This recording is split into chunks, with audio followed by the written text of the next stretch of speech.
이 세상을 사는 사람들이 일생을 비추어 볼 때 한편의 극적인 영화와도 같고 드라마와 같다라고 말합니다. 우리를 창조하신 하나님께서 연출자가 되셔서 지금 여러분의 인생 속에 1막, 2막, 3막의 인생이며 어떤 분은 1막을 펼치는 분도 있을 것이고 마지막 3막의 화려한 클라이막스를 장식하고 계신 분도 계실 겁니다. 한편의 영화를 보면 처음에 스릴 있고 처음에 뭔가 아주 행복해 보이는데 그 끝이 아주 비극으로 끝나는 영화가 있는가 하면 처음에는 너무 힘들고 너무 괴롭고 고통스러운데도 그 결말이 아주 행복으로 끝나는 해피엔딩의 영화도 있습니다. 이 시간 잠깐 오늘 본문에 소개되는 한 가정을 소개하기 전에 여러분의 인생 영화를 찍고 있다면 여러분의 인생은 지금 어떤 과정 속에 있는지, 아니 끝날 때쯤 과연 어떤 인생으로 끝마칠 수 있을지 한번 상상하면서 오늘 이 한 가정의 아름다운 해피엔딩의 스토리를 한번 살펴보며 은혜 받는 기회가 되었으면 좋겠습니다. 창세기를 펼치면 하나님은 당신의 형상으로 모든 걸 준비한 에덴 동산에 아담과 하와를 행복의 가정으로 세워놓습니다. 그런데 그들이 범죄함으로 하나님이 약속한 그 복들을 누리지 못합니다. 그들은 낙원을 잃고 비극적으로 쫓겨납니다. 그런데 성경 맨 마지막 요한계시록을 펼치면 하나님은 둘째 아담 예수 그리스도를 이 땅에 보내주셔서 그 예수 그리스도 안에만 있으면 에덴 동산과 비교할 수 없는 천국을 약속하시면서 믿음 안에서 그 천국의 영원한 생명을 우리에게 보장해 주는, 그래서 많은 사람들이 기독교를 가르쳐 한마디로 정의한다면 기독교는 해피엔딩의 종교다, 그렇게 이야기하기도 한답니다. 오늘 우리는 룻기스에 통해서 눈물고개를 고개 넘었던 나오미와 또한 그를 따랐던 룻의 인생 여정들을 살펴가면서 처음보다 좋아진, 아니 눈물 흘렸던 눈물고개가 감사와 찬양으로 이어지는 아름다운 해피엔딩의 한 가정의 이야기가 오늘 사는 우리에게 주는 위로가 있다면 위로가 되고, 또 새로운 도전이 필요하다면 도전을 받아서 남은 생에 하나님의 영광을 더 드러내는 저와 여러분이 될 수 있기를 주의 이름으로 간절히 축원합니다.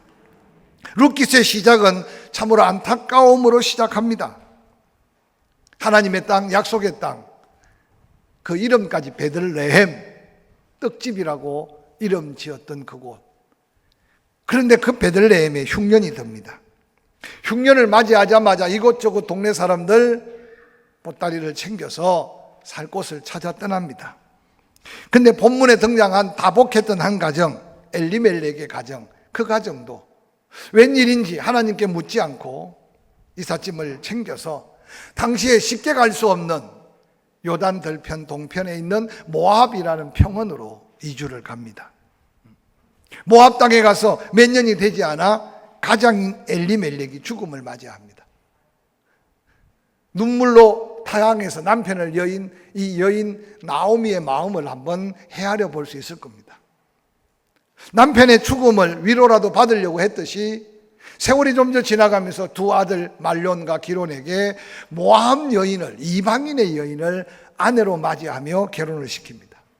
어느덧 세월은 10년이라는 세월이 지나갈 때 성경은 그렇게 말합니다. 남편 죽은 이후 이방 여인을 아내로 맞이하여 두 아들까지 장가를 보냈으나 세상 낙은커녕 두 아들까지 죽음을 맞이하고 새 과부만 남는 형편이 룻기스에 등장하는 오늘 모습입니다.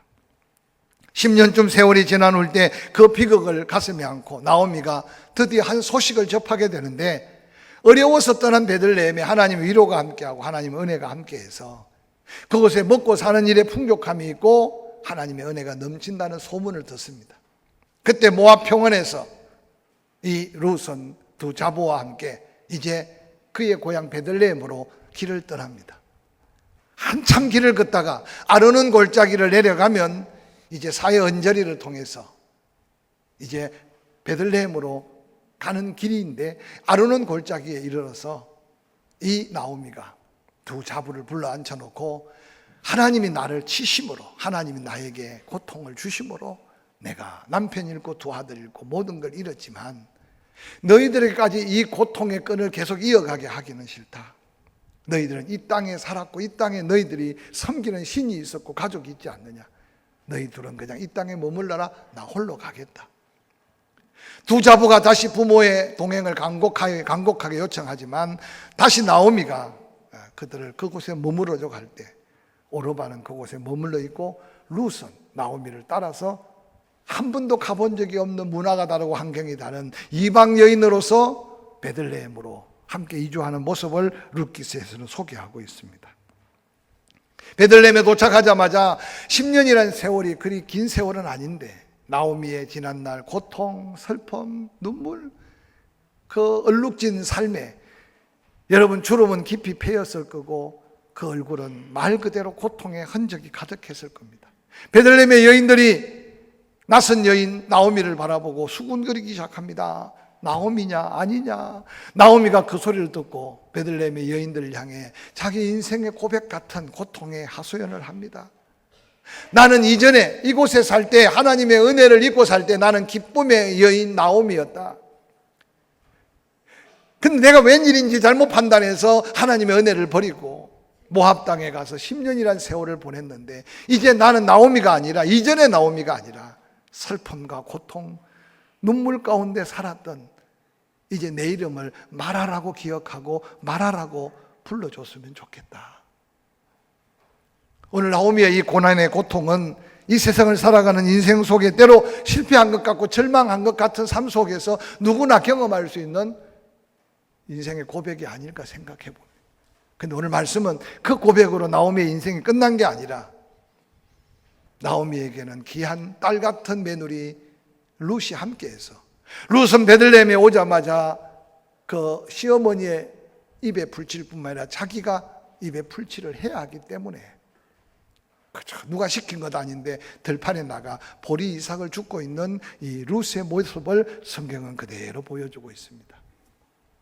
혹시 이 시간에 그들 벼나 그들 보리가 없어서 남이 다 추수하고 난 다음 추수할 때 가는 것도 실례고 가서도 안 되고 추수가 끝난 후에 이런 새벽 이슬을 맞아가며 혹시 이삭을 주워 본 적이 있습니까?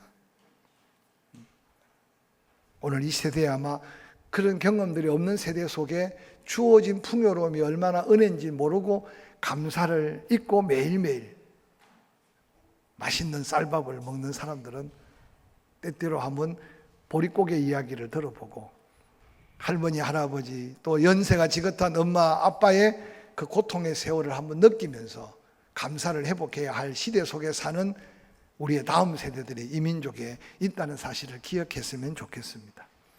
저는 이 말씀을 묵상하되 이방 여인으로서 얼마나 많은 사람들의 손가락질과 수군수름이 있겠습니까? 그러나 아랑곳하지 않고 먹고 살아야 하니까 아니 부모를 공경하려고 하는 따뜻한 룻의 마음으로 이삭을 줍고 있는 이 여인의 모습이 마침 옛 시편 제자들이 고백했던 노랫가사처럼 시편 126편 5절 6절에 눈물을 흘리며 씨를 뿌리는 자는 기쁨으로 거두리로다. 울며 씨를 뿌리러 나가는 자는 반드시 그 곡식단을 가지고 돌아오리로다 라고 고백한 그 고백의 모습같이 룻은 이삭을 줍지만 그곳에 뭔가 하나님께 소망을 두고 그 땅에 다시 한번 하나님의 은혜를 기대하며 하루하루 한 시간 한 시간 그렇게 보내지 않았을까 생각해 봅니다. 룻기서 3장에 보면 어느 날 이삭이 줍는 그 땅이 놀랍게도 룻은 알지 못했는데 훗날 자기 운명을 바꿀 보아스의 땅이었다는 것을 깨닫게 되고 시어머니의 배려, 세심한 사랑으로 보아스와의 아름다운 사랑의 러브 스토리가 잠시 이어지고 있는 내용을 보게 됩니다. 그 시어머니가 유대의 겔레와 여러 가지 상황들을 다 살펴서 이방 여인이지만 아무것도 모르는 룻에게 아름답게 연출을 도와주고 있습니다. 룻기서 3장 8절은 그렇게 기록되고 있습니다. 밤중에 그가 놀라 몸을 돌이켜 본 적 한 여인이 자기 발치에 누워 있는지라. 보아스의 발치에 지금 룻이 누워 있었던 거죠. 이르되 내가 누구냐 하니 대답하되 나는 당신의 여종 룻이오니 당신의 옷자락을 펴 당신의 여종을 덮으소서. 이는 당신이 기업 물을 자가 됨이니이다 하니, 그 시어머니가 세밀하게 설명하고 가르쳐주고, 그래서 룻은 떨리는 마음으로 하나님의 은혜를 기다리며 시어머니의 말에 순종하며 한 번도 대면해 보지 않은 룻으로 볼 때는 이방 남자 발길에 지금 몸을 섞고 있는 모습을 성경은 소개하고 있어요. 보아스가 3장 10절에 말합니다. 내 딸아, 여호와께서 내게 복 주시기를 원하노라. 내가 가난하건 부하건 젊은 자를 따르지 아니하였으니 내가 베푼 인애가 처음보다 나중이 더하도다. 내가 살림이 넉넉해서 젊은 여자를 거들떠 보지도 않고 살아왔는데 너를 보는 순간 내 마음이 지금 감동되었다는 표현이에요. 11절에 그리고 이제 내 딸아 두려워하지 말라. 내가 내 말대로 내게 다 행하리라. 내가 현숙한 여인인 줄 나의 백성들이 다 알고 있다라고 기록하고 있습니다. 인생을 운명으로 생각하면 어떻게 결혼을 한번 잘못해서 인생 팔자 다 망친 것 같은 룻이지만, 성경을 자세히 살펴본 룻은 비록 고향을 버릴 수밖에 없었고 남편을 잃었고 외로운 시어머니를 평생 모셔야 되는 고생길을 접어들었다고 생각할 수 있겠는데, 룻이 그 시어머니와 나누는 이야기 속에 모든 걸 다 잃어버려도 너무 귀중한 걸 얻은 룻의 고백을 우리는 살펴볼 수 있어요. 오르바는 그의 신과 그의 고향으로 돌아갔습니다. 성경 저자는 기록하기를 룻은 어머니 나를 떠나라고 하면 이제 나는 어머니가 내게 전해준 그 하나님이 나에게 벌 주셔서 내 인생 어디 가든지 저주받은 인생으로 살게 될 겁니다. 그러니 어머니 나를 더 이상 떠나라고 하지 마십시오. 룻의 고백 속에 하나님의 심판하시고 판단하시는 하나님을 룻은 이미 마음속에 모시고 영접하고 살고 있는 모습을 성경은 우리에게 보여주고 있어요.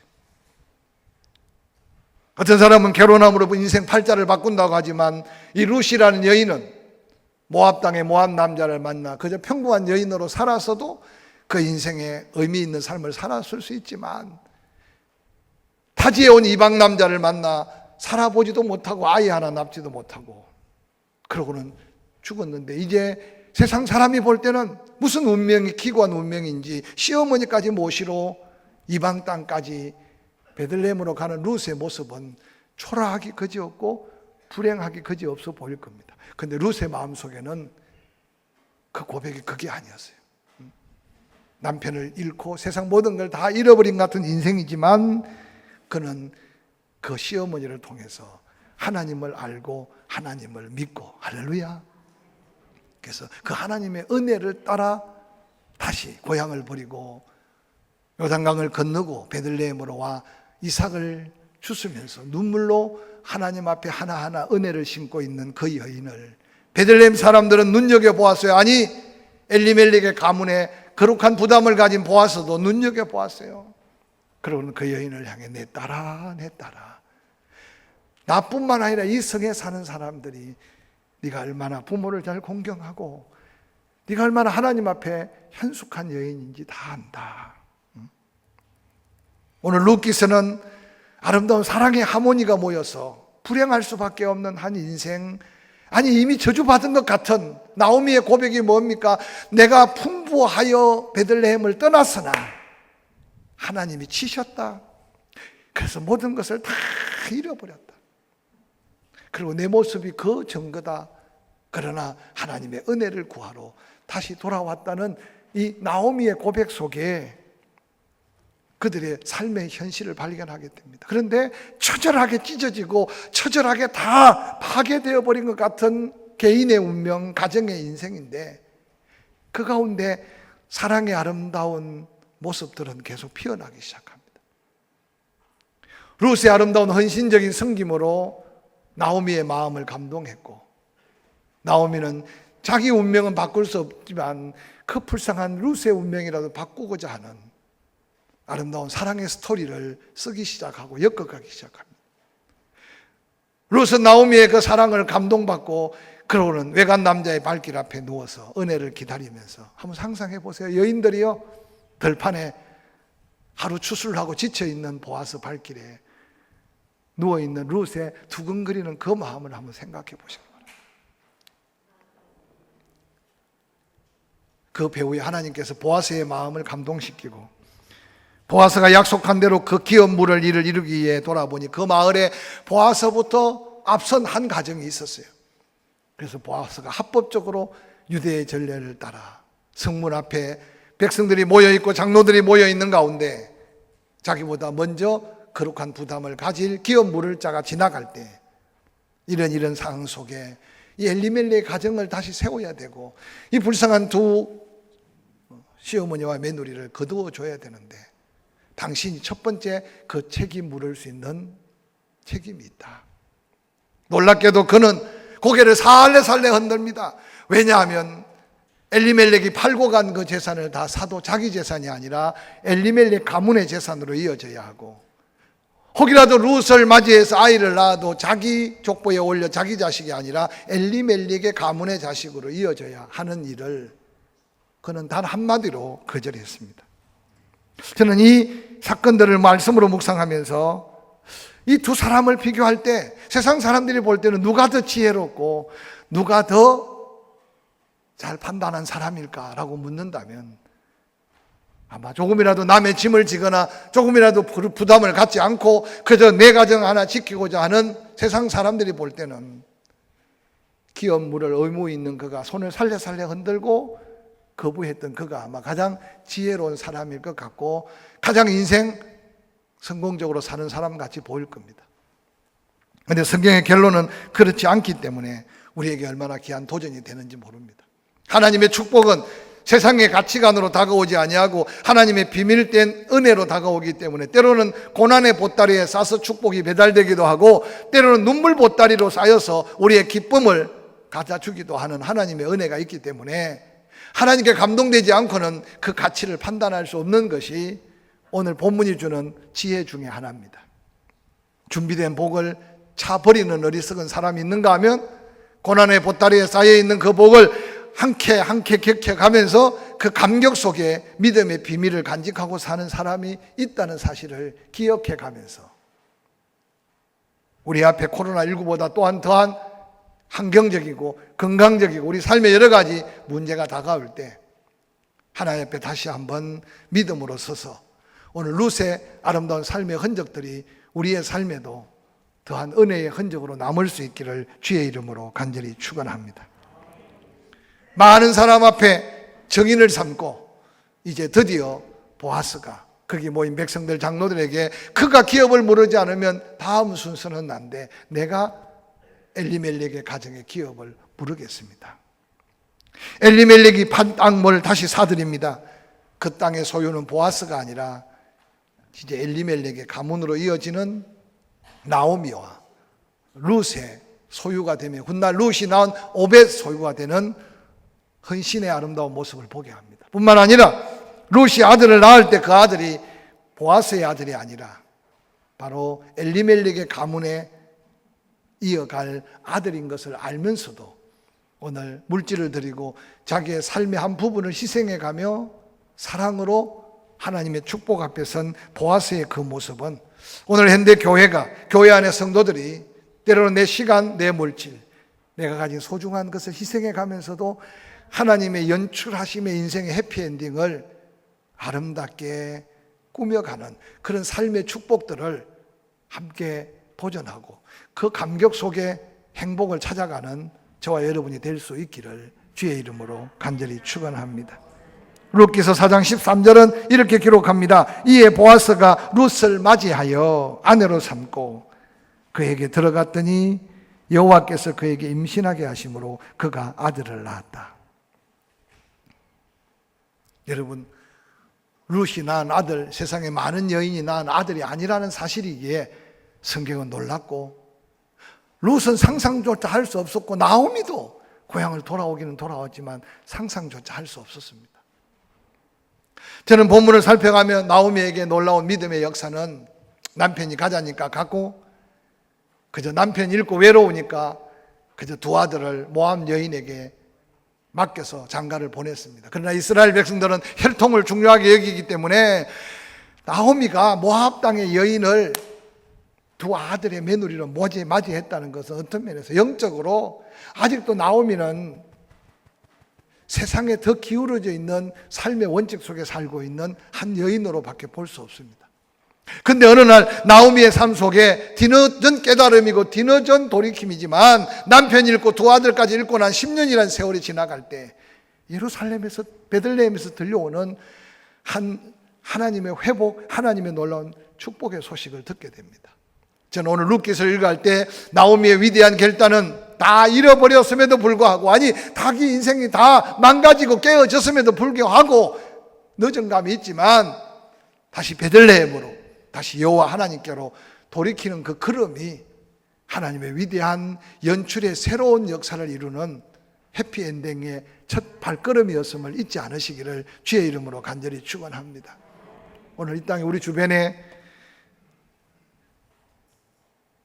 세상이 너무 살기 좋은 세상으로 급변해서 어느 날 세상 속에 푹 묻힐 수밖에 없는 우리의 인생들을 바라보면서 그때마다 혹이라도 내 삶에 다가오는 위기가 닥칠 때 오늘 나오미의 위대한 결단은 더 위대한 하나님의 역사로 이어진다는 사실을 깨닫는 믿음을 함께 경험할 수 있기를 주의 이름으로 간절히 축원합니다.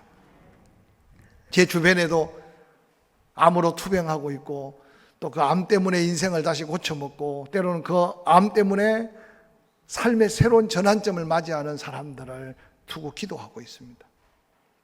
사랑하는 성도 여러분, 사고나 질병이나 때로는 여러 가지 삶의 위기가 인생의 끝이 아니라 그 끝자락에서 다시 하나님께로 돌이킬 수 있는 은혜의 회복이 있다면 남은 생에 또 다른 하나님의 은혜의 놀라운 역사가 기다리고 있다는 사실을 기억한다면 우리는 우울하고 좌절하고 절망하기보다는 하나님의 선한 역사 앞에 도전하는 믿음의 역사를 이루게 될 줄로 확실히 믿습니다. 룻기서 4장 14절은 이렇게 이어서 말씀합니다. 베들레헴 여인들이 나오미에게 말합니다. 찬송해라, 찬송해라, 찬송해라. 그래서 오늘 저는 설교의 제목이 눈물이 찬송이 되게 하라 라는 설교 제목을 마음에 담았어요. 제가 이 본문으로 많이 설교했지만 이 설교 제목은 처음이에요. 따라합시다. 눈물이 찬송이 되게 하라. 할렐루야. 그것도 나오미의 고백이 아니라 나오미를 그가 나오미 맞나 안 맞나 어떻게 저렇게 팍 늙어서 어떻게 저렇게 불행해 하고 손가락했던 여인들이 하나님의 은혜의 회복을 바라보면서 도리어 나오미에게 위로하며 격려하기를 나오미야 너는 찬송해야 돼. 너는 하나님께 감사해야 돼.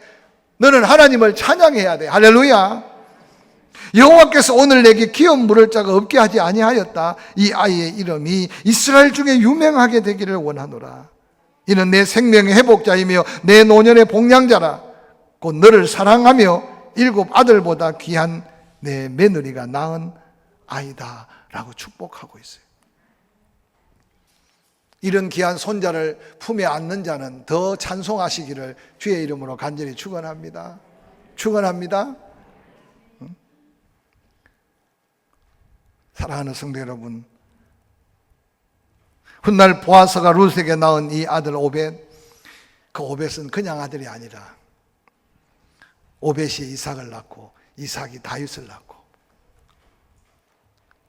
여러분 그래서 마태복음 1장 5절에는 예수 그리스도의 세계를 소개하면서 그 유대인들을 향해 그리스도의 족보를 소개하는 중에 마태복음 5장 1장 5절에는 살몬은 라합에게서 보아스를 낳고 보아스는 룻에게서 오벳을 낳고 오벳은 이새를 낳고 이새는 다윗 왕을 낳으니라. 다윗은 우리아의 아내에게서 솔로몬을 낳고 그래서 예수 그리스도가 오시는 놀라운 예수 그리스도의 나심의 족보에 이방 여인 룻의 그 이름이 등장하게 된 것은 누가 상상이라도 할 수 있는 은혜며 누가 생각이라도 할 수 있는 일이었을까 한번 생각해 보시길 바랍니다. 이방 여인이었던 룻, 어떻게 그 온 인류를 구원하기 위해 오실 메시아의 족보에 오를 만큼 믿음의 여인이 될 수 있었겠습니까? 이 엄청난 하나님의 역사, 나오미도 룻도 아니 베들레헴의 그 누구도 상상할 수 없었던 일이었습니다.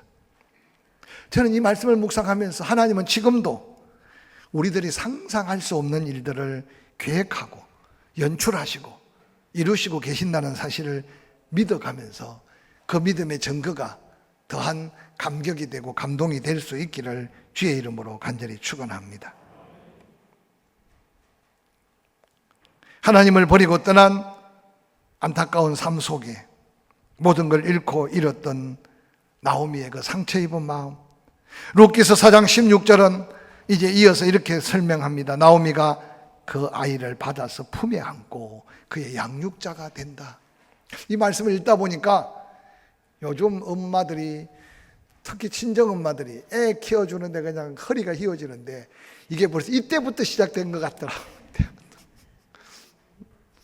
여러분, 저는 아직 손자가 없어서 모르지만 오면 반갑고 가면 더 반갑고 그러는데 오늘 이 나오미를 생각하면서 그런 생각하지 마시고 정말 하나님 주신 귀한 선물 앞에 눈물이 찬송이 될 때까지 기도하고, 할렐루야, 때로 힘들고 어려워도 사랑으로 끝까지 키워주고, 그래서 그 자녀를 통해 이룰 하나님의 영광을, 아니 우리가 상상할 수 없는 하나님의 은혜들을 기대하는 여러분의 믿음의 수고가 되기를 주의 이름으로 간절히 축원합니다. 천국 가서 나오미한테 그 룻이 낳은 아들 500 키우기가 힘들었냐 물어보면 아마 나오미는 뭐라고 말하겠어요? 힘든 게 어디 있습니까? 허리가 아파도, 때로는 밤에 잠을 못 자도 그 아들이 내 행복이고 그 아들이 내 기쁨이고 그 아들이 내 눈물이 찬송되게 한 하나님의 축복 덩어리라고. 우리 사랑하는 성도들 가정에 이런 감격으로 자녀들을 향해 눈물의 기도가 더한 찬송으로 감사로 이어질 수 있기를 주의 이름으로 간절히 축원합니다. 17절은 이어서 그렇게 말합니다. 그의 이웃들이 이같이 이름을 지어줍니다. 대부분 이름은 아빠가 짓거나 엄마가 짓거나 하는데 이 지금 룻이 낳은 오벳이라는 이름은 동네 사람들이 투표해서 지어준 이름 같아. 공모한 것 같아. 성경은 뭐라고 말합니까? 온 베들레헴의 여인들이 그에게 이름을 지어줬는데 나오미가 아들을 낳았다. 오벳이라는 이름의 뜻은 나오미가 아들을 낳았다는 거예요.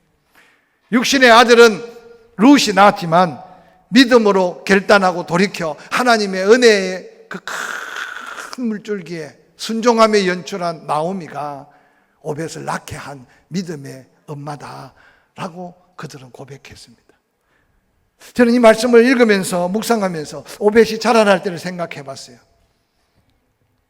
룻도 아들이니까 오벳하고 불렀을 거고, 할머니도 손자니까 오벳하고 불렀을 거고, 동네 지나가는 사람들도 오벳하고 불렀을 텐데 부를 때마다 나오미가 아들을 낳은 아들이 이 아들이다. 여러분, 이런 아름다운 불러 고백할 감사거리, 불러 고백할 간증거리, 불러 고백할 은혜의 증거가 여러분 삶에 지어지지 않는 가슴에 새겨져 있을 수 있기를 주의 이름으로 간절히 축원합니다. 그 이름 오벳으로 끝나는 것이 아니라 오벳 그는 다윗의 아버지인 이새의 아버지라.